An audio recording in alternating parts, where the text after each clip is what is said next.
Hello everyone, this is Harry with another Thirsty Thursday. What we're going to talk about today is kind of following up on what Earl talked about yesterday, which was exercises after an Achilles tendon repair. So I want to back up a little bit and say, what is an Achilles tendon repair? So Achilles tendon is the tendon that connects your calf muscles to your heel bone right here. It's actually a very, very strong, thick tendon, but it can get injured and it can rupture. The surgery essentially sews it back together and reattaches it to the heel bone, depending on where the injury exactly is.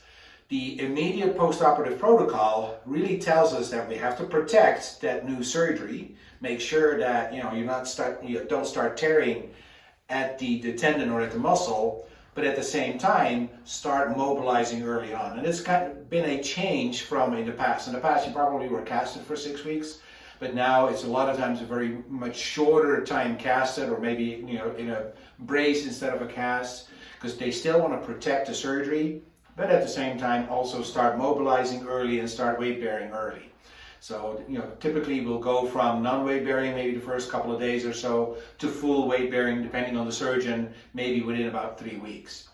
You can start doing some range of motion exercises, not through full range because they don't want a big stretch on that muscle yet. And then gradually starts increasing. A lot of times in therapy, what we work on is controlling pain and swelling, get the ankle moving a little bit, work on that weight bearing, but also work on all the other muscles, make sure that they don't tighten up a whole lot, like your quadricep muscles, your hamstring muscles. We have to make sure that all of those are in good shape, because you definitely will need those through the rehab process.